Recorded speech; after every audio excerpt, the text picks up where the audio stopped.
Mirëmbrëma, mirë se erdhët edhe sot në këtë mbrëmje të sejntes në pak nga të gjitha. Të rinjt Korçar do t'jenë sot në qendër të vëmendjes, në fakt kjo nuk do t'jetë vetëm puntat që ne do të flasim për ta.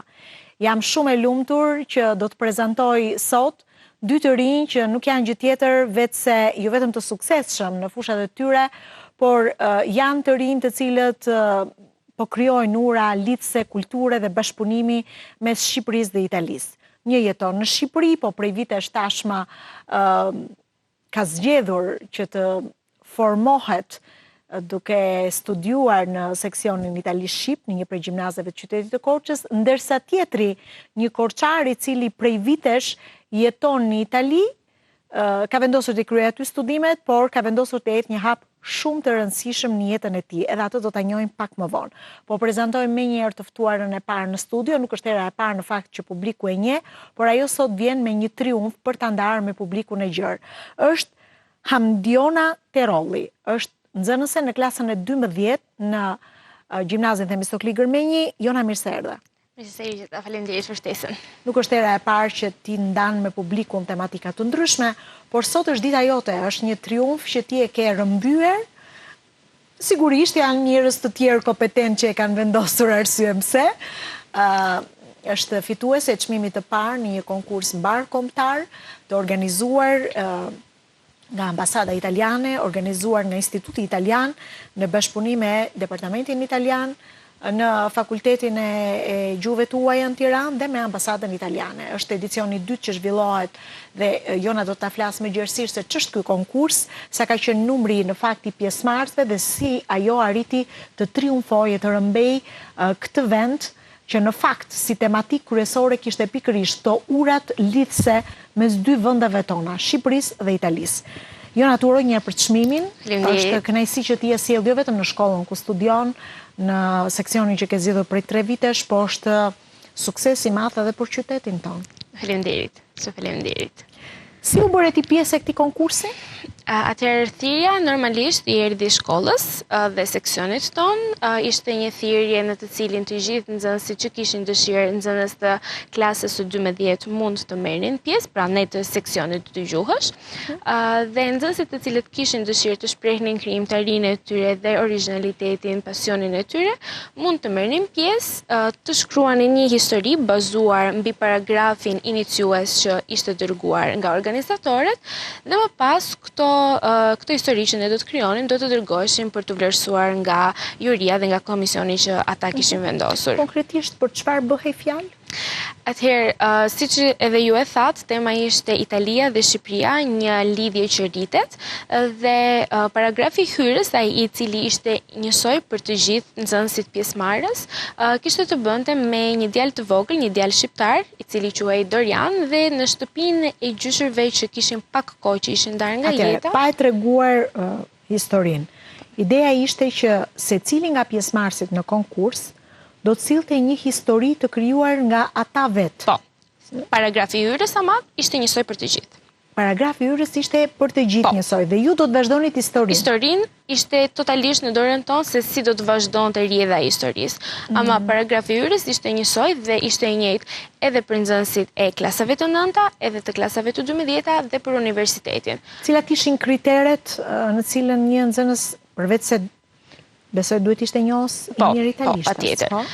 Sigurisht historia duhet të ishte shkruar në gjuhën italiane dhe duhet të kishte minimumi 400 fjalë. Pra përveç paragrafit, historia që vazhdonte duhet të ishte minimumi 400 fjalë, pastaj nuk kishit kufizim nëse ju e vazhdonit edhe më tej. Dhe tani të njihemi pak me paragrafin hyrës. Doriani është një djalë shqiptar, shqiptar, i cili dhe në tekst nuk paraqitej asnjë informacion se në cilin vend ishte vendosur historia, pra ishte totalisht në dorën tonë, i cili në shtëpinë e gjyshërve që ishin ndarë pak kohë më përpara nga jeta, gjen një kuti në të cilën ishte një ditar i shkruar në një gjuhë sekrete, por ai arriti të deshifronte disa emra qytetesh dhe emra personash, qytete italiane dhe persona italian, por ama nuk dinte të bënte një lidhje mes jetesës së tij në Shqipëri, faktit se pse ky ditar ndodhej pikërisht në shtëpinë e gjyshërve, dhe pastaj çfarë lidhje kishte pikërisht Doriani dhe familja e tij me këto persona apo dhe me këto vende. Shumë interesante. me njerë sa e mori thirrjen aplikova. Po. Dhe besoj se duhet kishe, përveç se fakti që ishe nxënëse seksione, duhet kishe plotësoj kriteret të tjera? Jo, ishte pra mund të aplikonte nëse ti ishe një njohës i gjuhës italiane dhe kishe dëshirë të aplikoje, thirrja ishte hapur, por në varësi të numrit të aplikuesve, çdo shkollë duhet që të zgjidhte 3 punët më të mira për t'i dërguar. Pra duhet të ndodhte edhe një seleksionim nga ana e shkollës. Dhe shoqe që t'u bashkuan? Po, ishte dhe një shoqe ime dhe një shoku im në të njëjtën klasë, sigurisht, nga seksioni. Të tre nga njëjta klasë vendosët konkuronit, u përzgjodhët të tre? Të tre ishim që u përzgjodhën për të dërguar në Tiranë dhe më pas ishte komisioni vlerësues në Tiranë që shpalli vetëm mua. Që bëri seleksionimin. Ti arritet të shkoje deri në fazën finale me sa konkurrentëve? Konkurrentë nuk di të them një numër fiks, por të gjithë ata që ne ishim aty, ishim 9 konkurrentët final, sepse 9 konkurrentë. Po, finalët që kishim rëmbyer çmim ishim 9, sepse dhe nga klasat e 9-ta dhe nga viti klasat e 12 dhe nga universiteti ishim vlerësuar dhe tek ceremonia e çmimeve. Pra do thotë dhe universitetet mund të aplikonin dhe të merrnin pjesë. Po, departamenti i gjuhës italiane po mund të merrte pjesë. Mund të merrte pjesë. Kështu që kishit edhe student në krah të cilët konkuronin bashkë me ju. Por në finale shkuat 9 dhe të 9 atë ditë duhet të prezantonit, themi të bënit një lloj përmbledhje, sepse besoj historia ka qenë e gjatë edhe për shkak të mënyrës se si gjithsecili nga ju e ka trajtuar. Po. Personalisht historia ime ishte diku tek 10 faqe e gjatë dhe unë detyrova që të përmbledhja në 3 apo 4 faqe, sepse në fazën finale kur u bë dhe ndarja e çmimeve ishte kriteri që pavarësisht se sa i gjatë ishte historia, duhet ta përmbledhni në 3-4 faqe për ta prezantuar përpara publikut që ishte aty pjesëmarrës. Duke ju referuar këtij paragrafi, sa kohë t'u desh të mendoje se si do të vazhdoj historia, çfarë doje ti të sillje diçka ndryshe, që natyrisht duhet t'i përgjigjesh asaj thirrjes Shqipëri-Itali një urë bashkëpunimi, një urë lidhse. Pra, ti ndoshta ende nuk e nje ndoshta jo drejt për drejt, por ke dëgjuar për historinë e Shqipërisë dhe Italisë, e cila ka filluar qysh në vitet 90, pra nuk e di se sa t'u desh t'u lumtoje rreth kësaj historie dhe këtyre marrëdhënieve, sidomos pas viteve 90, se marrëdhëniet sigurisht mes Italisë dhe Shqipërisë datojnë më herët. Në fakt nuk ishte një proces i thjeshtë, as pak të gjithë jemi të vetëdijshëm që në momentin që ti merr përsipër të shkruash diçka, procesi i mendimit dhe i hedhjes së ideve të para në letër është sigurisht shumë i gjatë. Mendoj se një fat i imi, le të themi, ishte aplikimi tek konkursi përpara pushimeve të dimrit, pra përpara asaj periudhës kur ne ishim me pushime dimrore dhe unë kisha atë qetësinë përveç angazhimeve shkollore që të përqendrohesha totalisht tek krijimi i historisë. Dhe le të them se ishte një periudhë relativisht një mujore deri në përfundimin final dhe në hedhjen e idesë finale në letër të historisë që dhe më pas dërgova. Por mendoj se fakti që unë isha dhe pjesë dhe jam akoma pjesë e seksionit dy gjuhës dhe unë jam gjatë gjithë kohës në kontakt së bashku me bashkëmoshatarët e mi dhe me shokët dhe shoqet e mia në kontakt me këtë marrëdhënien Itali-Shqipëri që në vitin e parë të gjimnazit apo edhe më herët, sepse unë kam thënë që kam qenë pjesë e seksionit edhe në shkollën nëntëvjeçare, pra kam studiuar italisht. Kjo të ka ndihmuar shumë pastaj. Sigurisht, absolutisht. Që në klasën e tretë dhe ky lidhja ime me Italinë apo dhe njohja e marrëdhënies Itali-Shqipëri ka qenë shumë e gjatë. Dhe më ka ndihmuar shumë sepse doja pikërisht të sillja diçka ndryshe te historia, pse jo pastaj me qëllimin dhe me synimin për të fituar dhe çmimin e parë. Për të fituar dhe çmimin e parë. Po ndërkohë të është dashur të lumtosh për kulturën, për marrëdhënien mes dy vendeve. Në këtë hulumtim, çfarë ka bërë më tepër përshtypje në këtë histori mes dy vendeve tona?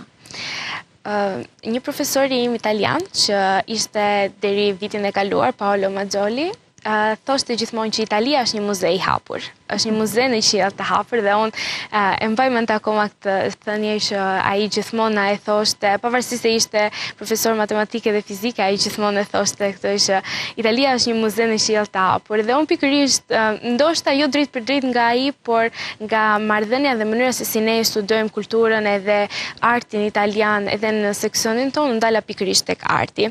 Dhe ishte pikërisht arti indicia se nga ku filloi e gjithë historia ime. Ishte arti, pikturat e piktorëve të famshëm italian, të cilët ndoshta jo specifikisht, por ama ideja ishte arti dhe kultura italiane që më bën mua të shkruaja historinë, sepse tek historia ime, ajo që trajtoj ose fakti se si lidhe Italia dhe Shqipëria ishte pikërisht piktura.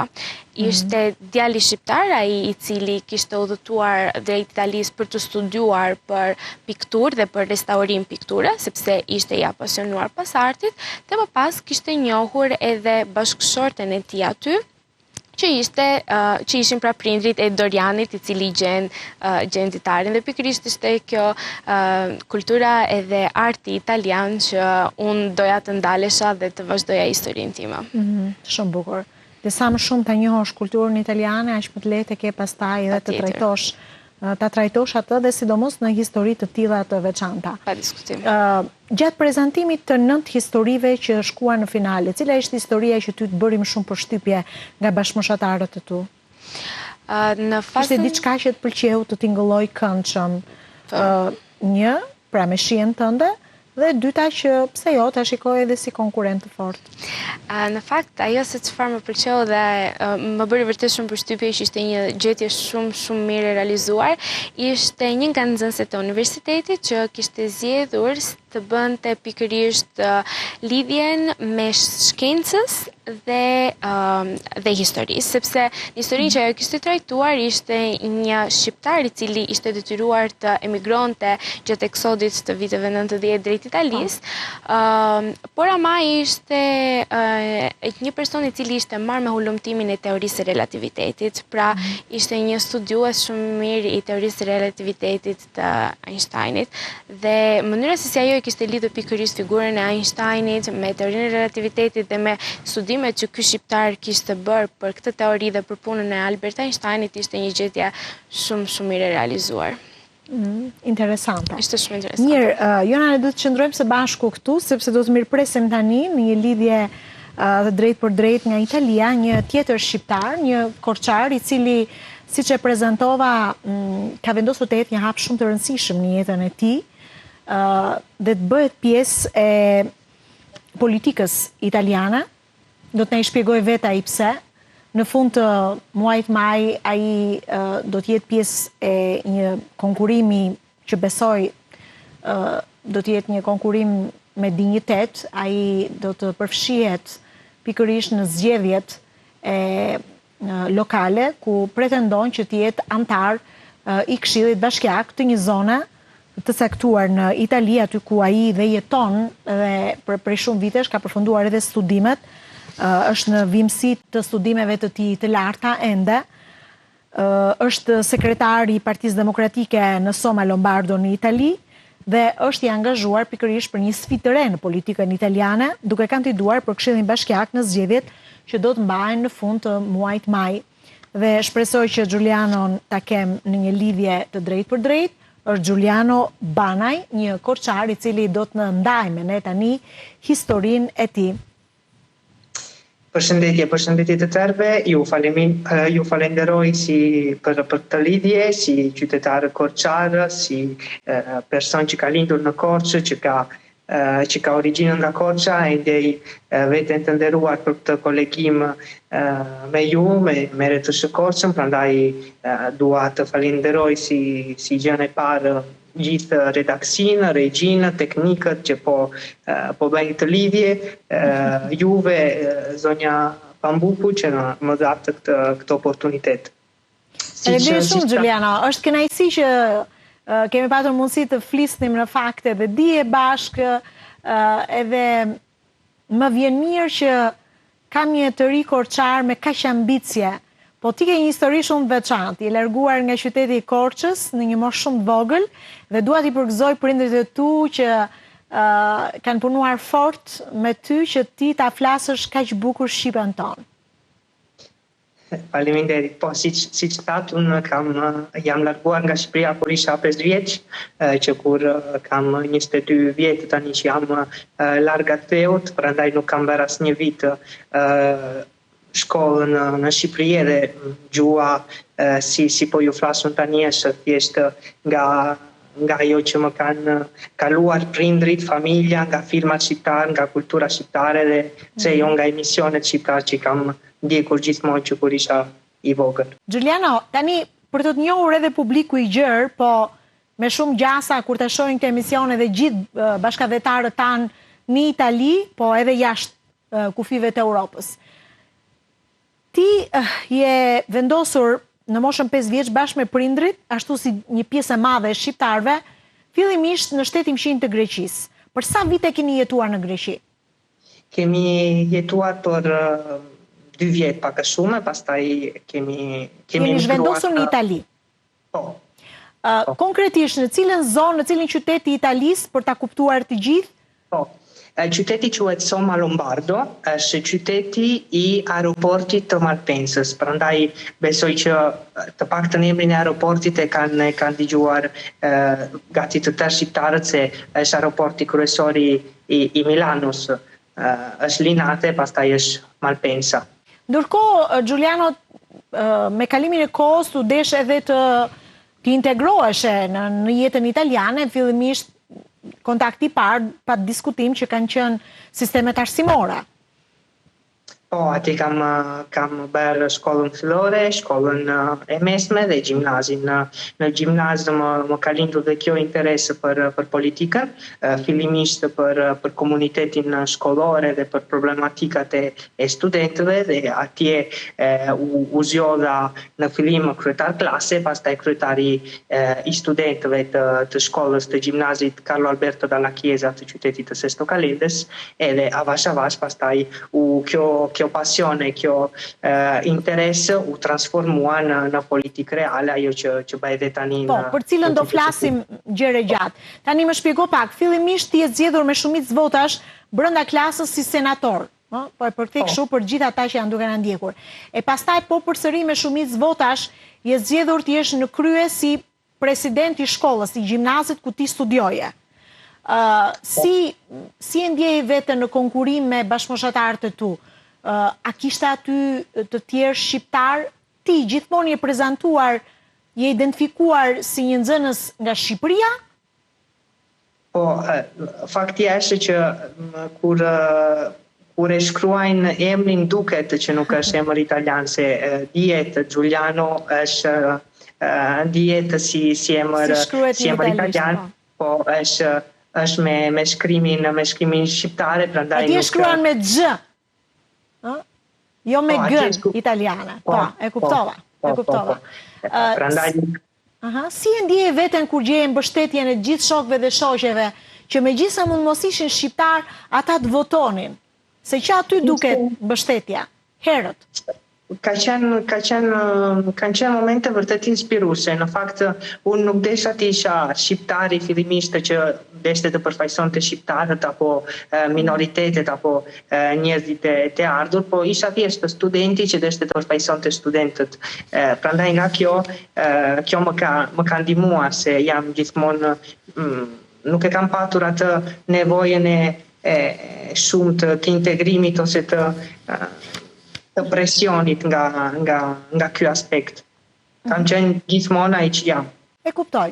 Ndërkohë, Giuliano, duhet të pyes, ti ke edhe një kontribut në fushën e vullnetarizmit në komunitetin ku jeton. Në fakt, në Shqipëri, vullnetarizmi është perceptuar ndryshe para viteve 90. Puna, ajo që ne e etiketonim si punë vullnetare. Dhe pas viteve 90, duke patur gjithmonë ide në një punë vullnetare të kohës së realizmit socialist, e neglizhuam për hir të së vërtetës ose pothuajse nuk donim ta përmendnim. Ndërkohë që në qytetet e ndryshme europiane, në vende ndryshme, vullnetarizmi ka një vlerë të jashtëzakonshme, sidomos kur integrohen të rinjt për të ndihmuar natyrisht në fushat të ndryshme në komunitet. Si e perceptoje ti në momentet e para vullnetarizmit? Unë vullnetarizmin e kam filluar në gjimnazë, se gjatë gjimnazit na jepeshin shumë oportunitete për të bërë vullnetarizëm dhe me kredita shkollore, edhe ishin aktivitete që të hapnin sytë. Unë për shembull kam qenë pjesë e FISDIR, që është Federata Italiane për Sportet për personat me aftësi të kufizuara, edhe kjo botë, kjo ndihmë më kapur sytë dhe nga ana personale, jo vetëm nga ana e studentit, por dhe si qytetar për çfarë është bota në 360 grade dhe çfarë mund të bëjmë neve për të tjerët. Dihet pas një interes, se vullnetarizmi jo politik është vullnetarizëm pa interes thjesht për të pra pa shpërblim monetar, për ta kuptuar, pa një shpërblim monetar, është thjesht të themi një shpërblim moral, dhe e ke përmendur 2 herë deri tani për të hapur syt. Çfarë nën kupton me për të hapur syt? Pra ti fillon të shikosh gjëra ndryshe e të kuptosh që jo çdo gjë që ne bëjmë mund dhe duhet të shpërblet edhe nga ana financiare. Absolutisht, se neve gjithmonë çdo njeri fillon të shikojë botën vetëm base nga shpinë e tij, nga familja e tij, nga shoqëria, prandaj e shikon me sytë bllokuar, apo nga vullnetarizmi në shumë kampe të ndryshme, se ke mundësinë ta bësh në shumë kampe, e shikon ndryshe, se nuk neve jemi vetëm një copë e vogël në një botë të 7 miliardë e gjysëm veta, prandaj është situatë më e ndërlikuar, nuk jemi vetëm ne në këtë tokë. Ndërkohë, ke vijuar ndër vite me radhë pastaj për duke dhënë kontributin tënd në komunitet. Ke përmendur pak më parë punën tënde si vullnetar me njerëz me aftësi ndryshe, po në fusha të tjera ku ke dhënë kontribut, Giuliano? Po, kam dhënë kontribut dhe në shoqatat kulturore, deri tani kemi me shok, me studentë, kemi krijuar 3 shoqata kulturore. Shoqata e parë kulturore ka qenë ajo e gjimnazit, studentët dalla Chiesa Gjueçe, që përmbëlliste studentët e gjimnazit. Me atë jam bërë kryetar, me atë pastaj kam vajtur edhe në Parlamentin Evropian si përfaqësues i studentëve, pastaj kemi bërë dhe shoqata për të rinjtë të rejat, për të folur për tematikat, për asociacionizmin, për të bërë evente 360 gradë për të rinjtë dhe të rejat të zonës. Dhe në këto grupime, në këto grupe vullnetare, përveç miqve të tu italian, kishe në krah edhe shqiptar?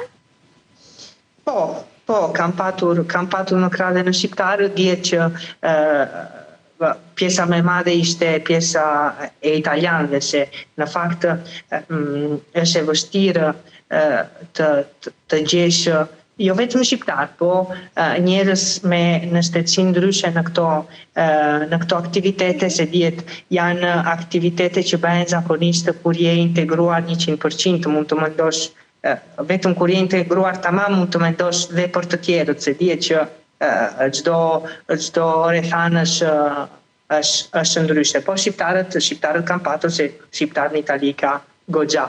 Ky është një kontribut i vyer i një të riu, edhe natyrisht të nxit pastaj mëtej, ashtu se kurse the, për të shkuar në diskutime të mëtejshme në rrethe të ngushta, ndoshta për problematikat që ka shoqëria civile, të është dhënë mundësia pastaj të dalësh për te vullnetarizmit, të takosh grupe njerëzish për tematikat të ndryshme që ka në zonat ku ata jetojnë.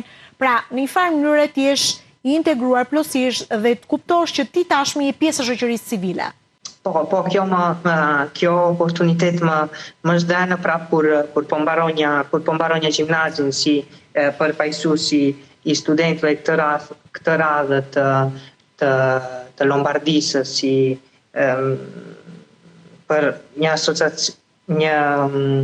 asociacion më të madh, edhe kam patur mundësinë të takoj disa grupe, se bënim evente edhe pastaj politike, prandaj kam patur mundësinë të takoj shumë njerëz të ndryshe me origjinë ndryshe, me gjithë background, po e them në anglisht. Me background të ndryshme, kuptoj. Me background të ndryshme, po.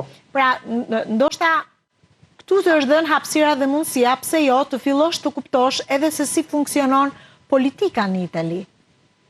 Shoqëria civile është një trampolin shumë e mirë për të hedhur pastaj për të kuptuar dhe politikat e një vendi. Fillimisht të qytetit ku jeton e pastaj në makro, pra pak më gjerë se kaq. Po, ajo ka qenë në fakt trampolina që më ka lejuar të njihesha me personat që bënin politikë në qytetin tim, që njihesha me kryetarin e bashkisë, të njihesha me ata që pastaj u bën grupi tim si të Partisë Demokratike të qytetit ku jetoj. Prandaj, siç thatë dhe juve,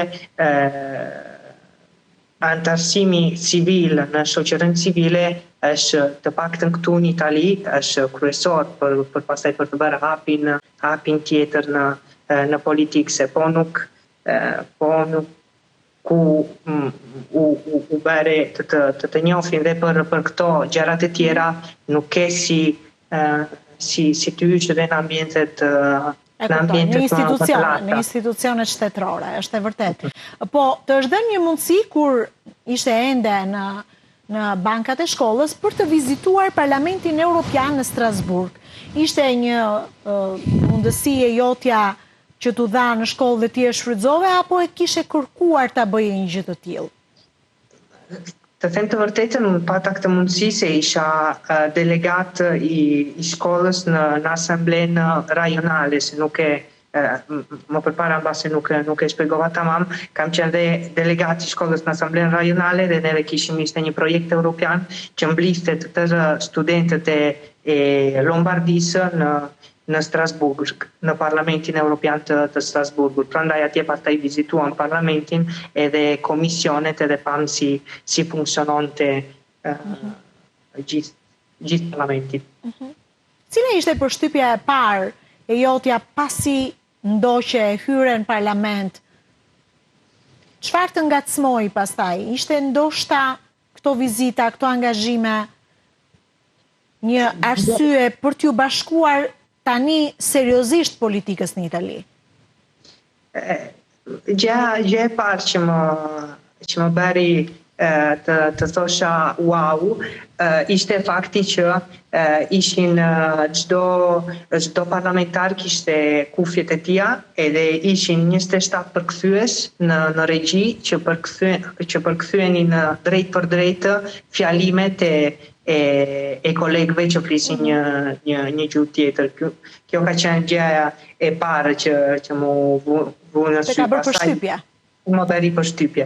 Pastaj fakti për të vazhduar ishte si çdo problem mund të gjente zgjidhje. Nga problemi më i madh, nga problemi më i vogël deri në problemi më i madh, atje fliteshe, diskutoheshe dhe me zëtërat, po prap me qytetari, pa konfliktime, pa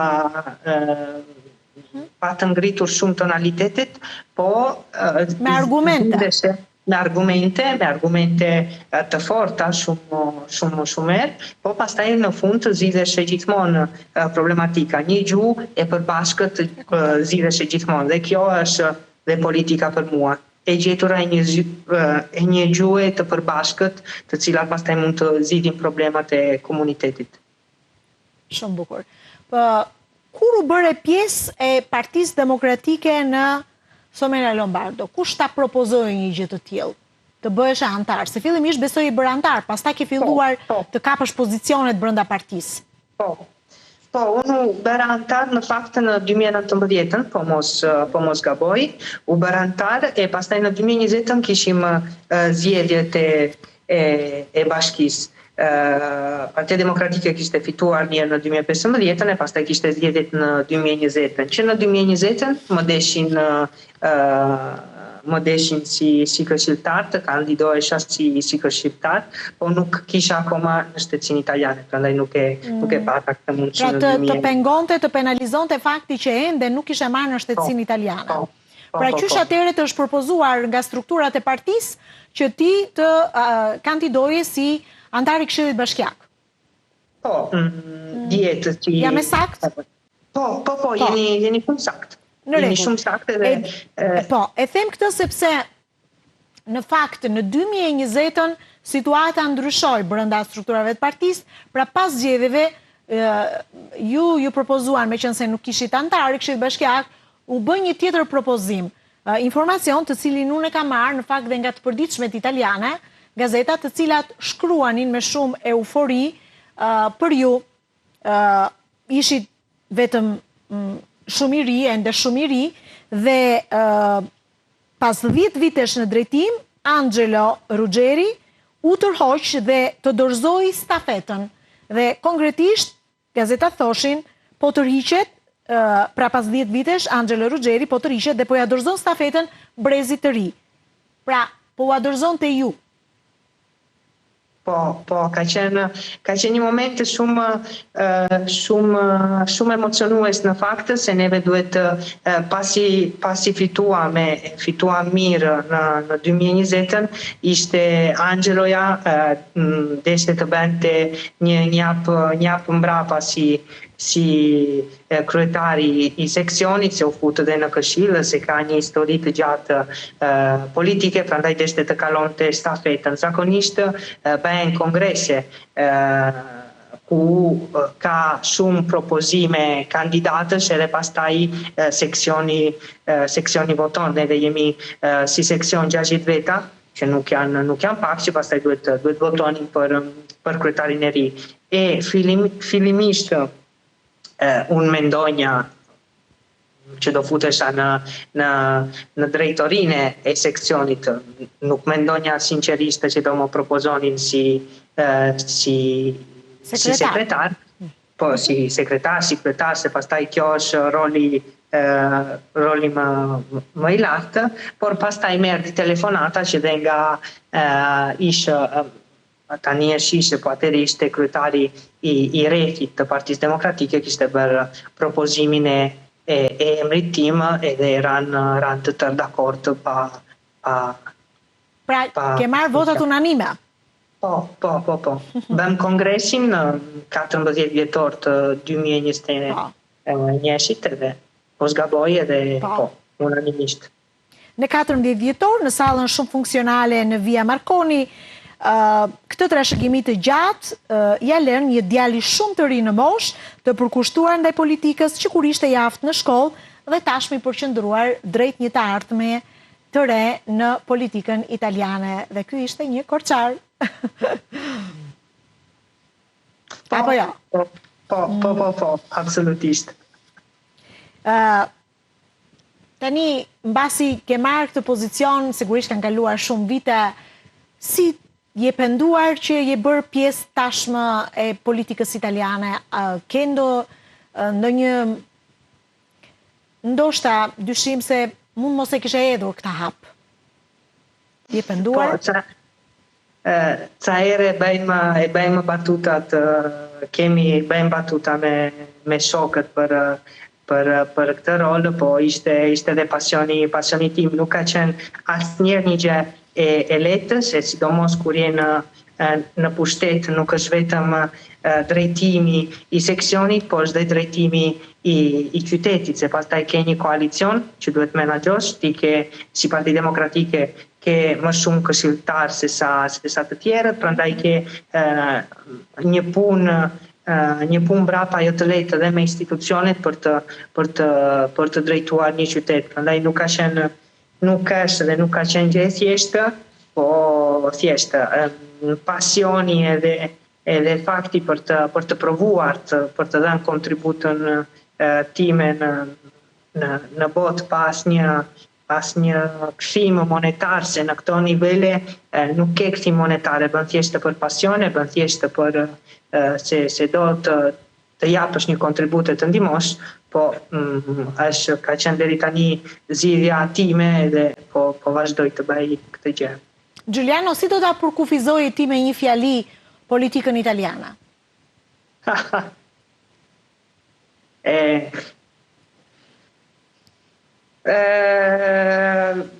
Me një fjali, çfarë mund të them, traktativa, duhen shumë traktativa që të ecin deri kompromis. Ja, kjo është fjala. Është e lodhshme politika italiane? Është e lodhshme, po është çik dhe më e drejtë, se çdo parti, çdo listë ka këshilltarët e saj, prandaj ka një reprezentacion, përfaqëson një komunitet ose një anë të komunitetit, prandaj dihet që rezultati duhet jetë një rezultat kompromisi për të ndihmuar të tjerë. Sa është numri aktual i këshilltarëve që ju keni aktualisht në bashkinë, se mund ta quajmë kështu, në bashkinë ku jetoni? Po, atëre, këshilltarët bashkiak për qytetet nga 10 deri në 30.000 banor, në Itali kanë 16 këshilltar bashkiak plus kryetarin e bashkisë. Pastaj kanë dhe 5 antarë junta, që mund të themi, që janë si tipo ministrat, mund t'i qojnë. Pra, dhe momentalisht janë 16. Në zgjedhjet që do të zhvillohen në fund të muajit maj, që konkretisht cila është data e përcaktuar tashmë? Turni i parë është 24 dhe 25 maj. 24-25 maj. Sa antar pretendojnë që të bëjnë pjesë e bashkisë? Jo, listat janë, se në base nuk u shpreva mirë që parë, listat janë nga 16, pastaj koalicioni ton ka 10, deri tani ka 10 përfaqësues, 10 në 16 këshilltar. Me kë jeni aktualisht në koalicion, Giuliano? Jemi në koalicion me 3 lista popullore që nuk janë parti, se në qytetet pastaj janë vetëm partitë të mëdha, pastaj të tjerat janë të shoqërisë civile. Po, janë antarë të shoqërisë civile, ata konkurojnë në mënyrë të pavarur, apo kanë pranuar të bashkëpunojnë me partinë tuaj?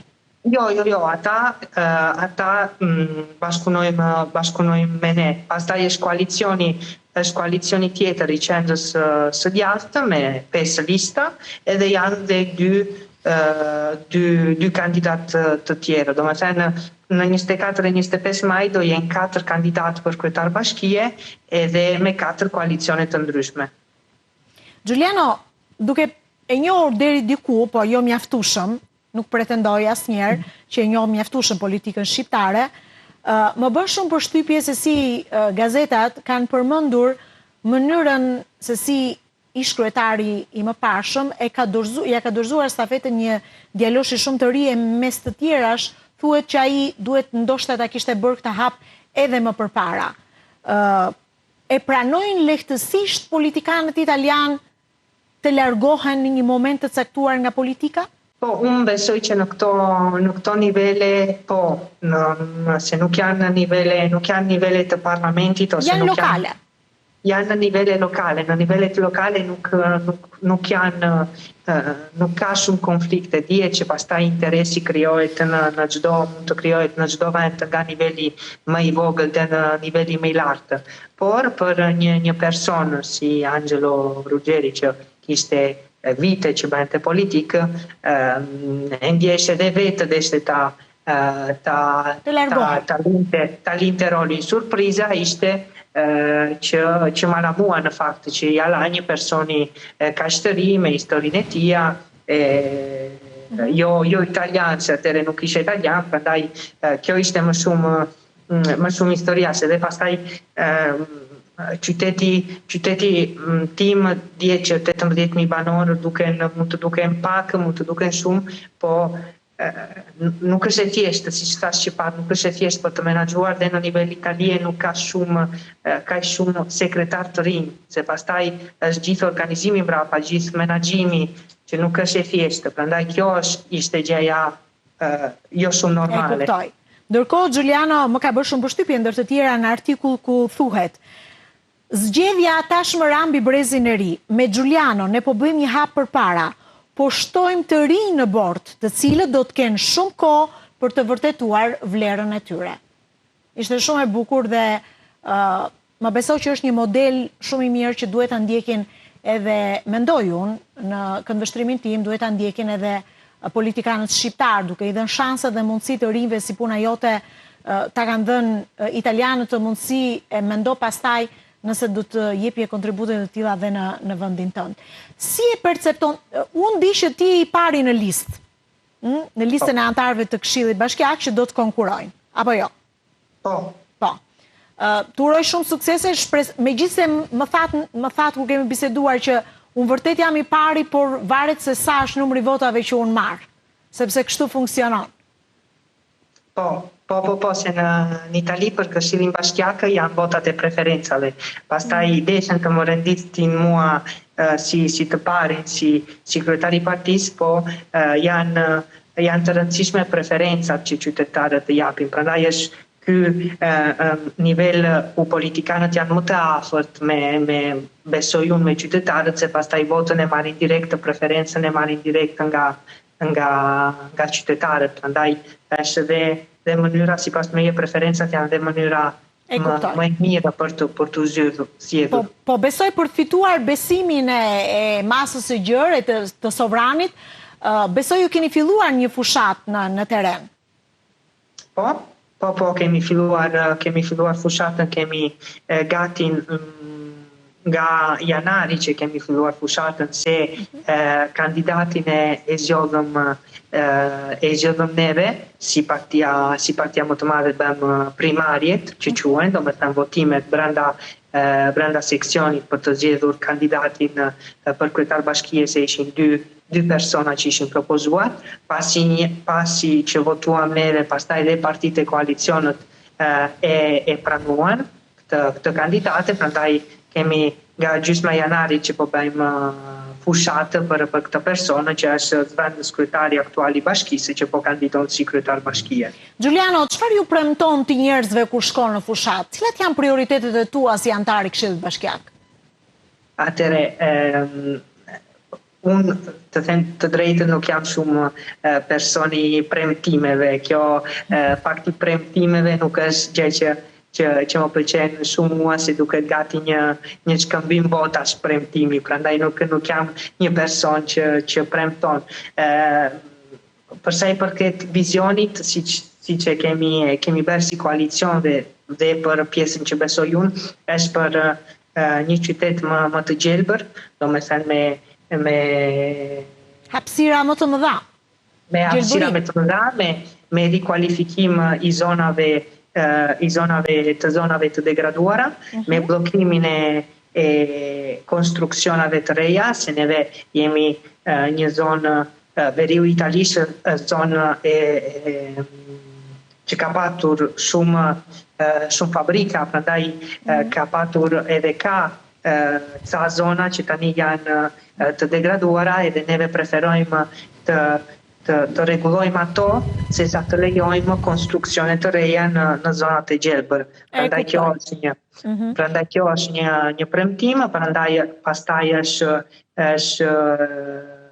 kontrolli i aeroportit, se neve kemi afër një aeroport ndërkombëtar që sjell fluturime, po sjell dhe zhurmë edhe probleme shëndetësore nga ajri, prandaj po punojmë dhe nga kjo anë, edhe pastaj vizioni tjetër është një qytet ku nuk frihet vetëm gjumë, po vazhdohen me evente, një qytet të gjallë ku mund të jetosh, mund të krijosh familje e mund të gjesh situata të mira për të blerë shtëpi. Kemi shumë projekte në vijim, si për shembull co-housing, që është një fjalë angleze për që do me thënë ambiente të jetuara nga shumë familje, po që ka një çmim më të ullët për të blerë shprinë. Dije që këto janë incentive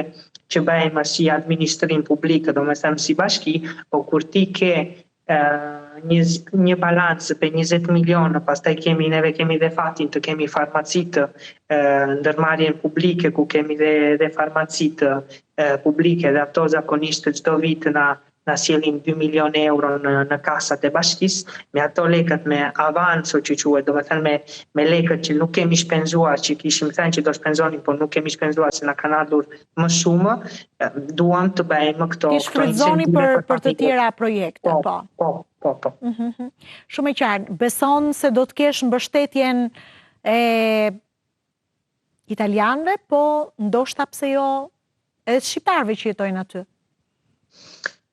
Si është nga parashikimet? Po, ajo është shpresa time të kisha të kemë mbështetjen e shqiptarëve, mbështetjen e komunitetit, si unë dhe skuadra që kemi formuar për të vazhduar menaxhimin e qytetit.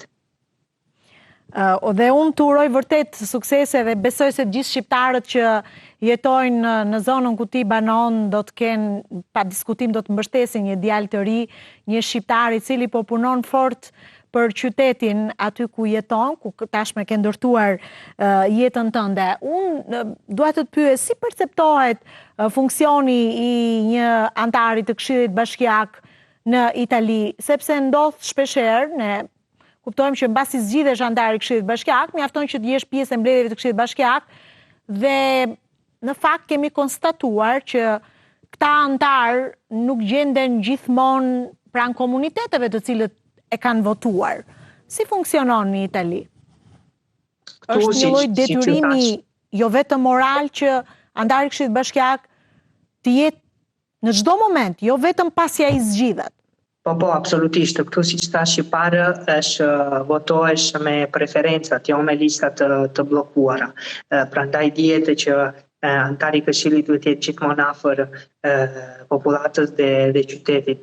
Neve si parti kemi seksionin të hapur, kemi seksion fikse në qytet, prandaj nuk e hapim dhe mbyllim vetëm gjatë fushatave si mbase ndodhen në Shqipëri ose në vende të tjera, po është gjithmonë hapur.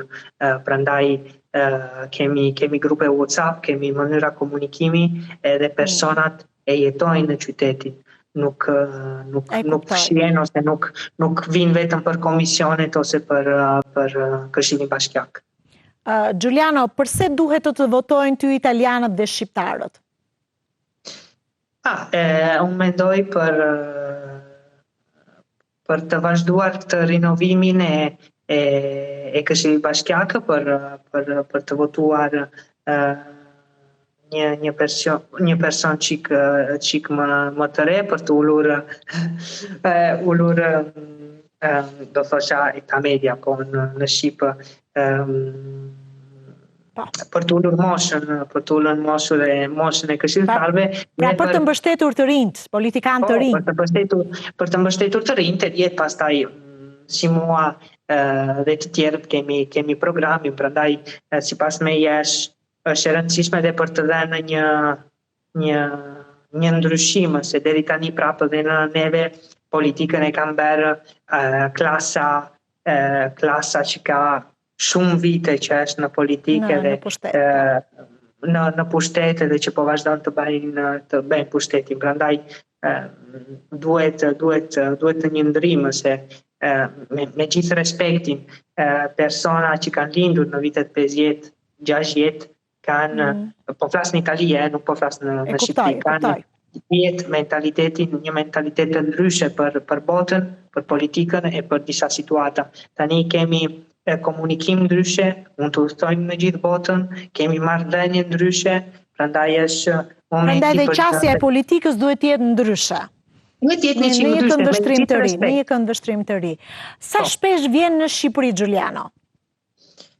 Atëre, paka shumë çdo vit për pushimet, derisa sa ishin gjyshrit në Shqipëri vinja sigurisht dhe për ditëlindjet e tyre, tani vi vetëm për paka shumë për pushimet, domethënë për në gusht për detin. Po, si të duket Korça çdo vit?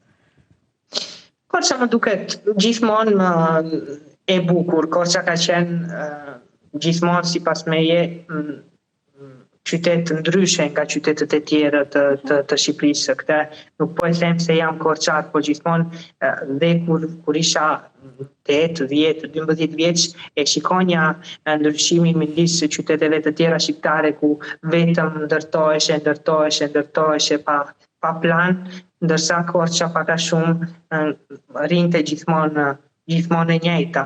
Tani dihet që dhe në Korçë mbase po bëjnë në një ndërtesë shtesë dhe në qendër, po unë nuk jam arkitekt, prandaj nuk mund të shpreh mendimin tim. Po politikën shqiptare e ndjek nga ndonjëherë? Po, politikën shqiptare e ndjek, kanë sistem për mua shumë ndryshe. Dhe për periudhën tani të protestave, po dhe për anën e qeverisjes, si personë që ka lindur në Shqipëri, po që jeton larg, që jeton në vend tjetër e shikon politikën këteja, janë ca gjëra që unë personalisht nuk kuptoj si është e mundur. Pastaj dihet unë nuk jetoj atje, nuk jetoj në Shqipëri, prandaj nuk mund të gjykoj njërin apo tjetrin. A ishe vetëm në të ardhmen si një komunikimi dhe bashkëpunimi si politikan i ri që je mes Shqipërisë dhe Italisë, sigurisht edhe për një arsye më tepër që ti je shqiptar? Dihet, unë besoj se si unë, po shumë shqiptar duam të kontribuojmë për vendin që na ka dhënë origjinën. Pastaj unë mbaj këmbët në tokë dhe nuk se kam kërkesa ose kam gjëra që dua. Po të ketë nevojë si unë, si shqiptar të tjerë, besoj që jemi në dispozicion për atë dheu. Pra, je gati për çdo gjë që mund të kërkoj të kontribosh për Shqipërinë. Po, besoj se me vimin e karrierës tënde në politikën italiane, unë shpresoj dhe besoj që shumë shpejt do t'jesh një lloj kontribuesi edhe një urë bashkëpunimi. Unë të uroj shumë suksese. Të falenderoj që ndave historinë tënde me të gjithë teleshikuesit tanë. Shumë faleminderit juve për këtë mundësi. Të uroj shumë suksese, uroj vërtet të marrësh vota mjaftueshme për të qenë antar i Këshillit Bashkiak, po sigurisht për të qenë model i gjithë të rinjve shqiptar, të cilët shumë shpejt pa diskutim që do të jenë ura komunikimi mes dy vendeve tona për t'i forcuar këto lidhje që janë të hershme. Po, absolutisht. Faleminderit Giuliano. Faleminderit. Giuliano Banaj ishte i riu korçar, vetëm 23 vjeç, i cili ndau me ne historinë e tij, një i ri i cili shumë shpejt besoj do të realizojë ëndrrën e tij.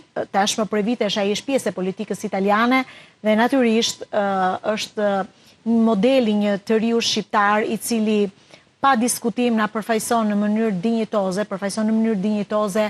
të gjithë rinin shqiptare. Mirë, ishte një bisedë gjatë, Jona, po besoj ishte edhe një bisedë interesante dhe frymëzuese, sidomos pikërisht, siç e thash unë, lidhjen me Italinë kam nisur që shumë herët duke studiuar italishtën, por persona të tillë si Giuliano dhe si bashkëmoshatarë të tjerë të cilët unë kam arritur t'i njoh nëpërmjet projekteve që ne kemi realizuar, janë histori që vërtet të frymëzojnë edhe të japin motivimin për të vazhduar në këtë rrugë që unë dhe shumë bashkëmoshatarë të tjerë të mi kemi nisur. E kishe kërkuar, pse jo, edhe synuar çmimin e parë. Si u ndjeve kur pastaj u kthye në realitet dhe e more? Ishte një nga dëshirat që unë kisha, sepse si që thash, ishte ajo periudha kur ne ishim në pushime dimërore dhe pse jo fillimi vitit të ri do doja që të më gjente me një arritje kaq të madhe. Dhe në momentin që kuptoj që vërtet isha fituese e çmimit të parë, duke ditur edhe numrin e madh të punëve të cilat ishin paraqitur për të vlerësuar, ishte sigurisht një kënaqësi shumë e madhe dhe për më tepër që sipas informacioneve që më dhanë edhe dy profesorët e mia, ishte një çmim që nuk ishte marrë ndonjëherë për qytetin e Korçës, edhe sepse ishte viti i dytë që organizoi, edicioni i dytë, tip konkursi. Po, por edhe më përpara kishte një kohë shumë vite që nuk ishin sjell trofe të tillë në qytetin e Korçës dhe më specifikisht në seksionin ton për sa i përket letërsisë italiane, sepse sigurisht me shkencën dhe me lëndët shkencore ne kemi marrë pjesë edhe në konkurse ndërkombëtare dhe kemi arritur të fitojmë çmimeve. Vendin e dytë edhe çmime të tjera. Që i kemi sjell gjimnazit, po edhe sigurisht edhe vendit. Pa diskutim se jeni pjesë e pandare e qytetit. Si e shet ardhmen tënde, Jona? Sigurisht të gjitha njohuritë që unë kam marrë, por dhe lidhjet e pafundme që kam krijuar gjatë këtyre 3 viteve si nxënëse e seksionit italisht shqip, më kanë dhënë një ide më të qartë se çfarë unë dua të bëj në të ardhmen time dhe pikëqëndrimi im është që të vazhdoj studimet universitare në shtetin italian, në Itali. Normalisht është një rrugë e gjatë, sepse dhe aty duhet që të përballem me një test hyrjes në universitetin se ku unë dua të shkoj, por që me njohuritë dhe me përgatitjen që ne marrim në seksionin italisht, duke përdorur pra libra dhe të njëjtin sistem si në gjimnazet italiane, nuk i trembem faktit nëse do të jem në gjendje të përballoj një test hyrjes përballë studentëve italian, sepse përgatitja dhe niveli i njohurive që ne marrim është njësoj si tek gjimnazet italiane, kështu që nuk më pengon asgjë në lidhje me njohuritë apo me përgatitjen për të mos qenë një nga studentët që mund të hyjnë në universitetet italiane. Dhe unë uroj vërtet që ta realizosh ëndrrën tënde, konkretisht për çfarë mendon se do të studiosh? Unë jam në fakt, pavarësisht se kam fituar çmimin e parë në një konkurs letërsie, jam më shumë adhuruese e shkencave natyrore dhe më specifikisht e biologjisë dhe e kimisë dhe do të dëshiroja, synimi im është që të vazhdoj studimet për bioteknologji. Bioteknologji dhe ne ta urojmë vërtet të realizosh ëndrrën tënde. Pak më parë kishim Giulianon i cili kontributin e tij në politikë po e jep në Itali. Si e sheh kontributin tënd në të ardhmen? Mendoj se Shqipëria ende nuk është në hapa të dur për sa i përket bioteknologjisë, në kuptimin që kemi ende shumë sfida përpara për të arritur që unë të realizoj kontributin tim në Shqipëri, por ama e shoh se në vitet në vijim dhe shpresoj me hyrjen e vendit tonë në Bashkimin Evropian do të hapen shumë mundësi që dhe Shqipëria të jetë një nga ato vendet që do t'i sjell shkencës edhe biologjisë apo njerëzimit zbulime të reja dhe pse jo edhe arritje në fushën e biologjisë, të kimisë dhe të sëmundjeve specifikisht, sepse bioteknologjia ka ndarjet e saj. Unë do të dëshiroj që të specializohesha në drejtimin mjekësor për kërkimet mbi kancerin apo për prodhimin e ilaçeve kundër kancerit, kështu që mendoj se do ta filloj në Itali, por pse jo, në momentin që mua më ofrohet mundësia për të kontribuar në vendin tim pa diskutim. Do të ashtrish këtë kontribut edhe në vendin. Pa diskutim. Të urojmë shumë suksese. Shumë faleminderit. Të falenderoj që qëndruam së bashku për të dëgjuar edhe historinë e Giulianos, një histori sigurisht frymëzimi, po natyrisht edhe një histori që të bën edhe të reflektosh deri diku për ndryshimet dhe për qasjen ndaj të rinjve në fushën e politikës. Të uroj shumë suksese, më vjen edhe njëherë mirë të them që një korçare ka rëmbyer një çmim mbarkombëtar, e ka sjell atë jo vetëm për seksionin ku studion, jo vetëm për gjimnazin Themistokli Gërmenji ku studion, po për gjithë qytetin e Korçës. Është nder dhe kënaqësi që të kemi të rinj kaq të talentuar që arrin të përballen në konkurse të tilla me një numër të madh konkurrentësh dhe të arrin të vlerësohen nga juri prestigjioze. Suksese. Shumë faleminderit. Mirë, ne do të ndajemi edhe për sot. Ishte një mbrëmje shumë e bukur për mua, me 2 të rinj korçar, të cilët na bëjnë të ndihemi krenar edhe të kemi shpresë për të ardhmen. Natën e mirë për sonte, rishihemi te e ardhshme. Thank you.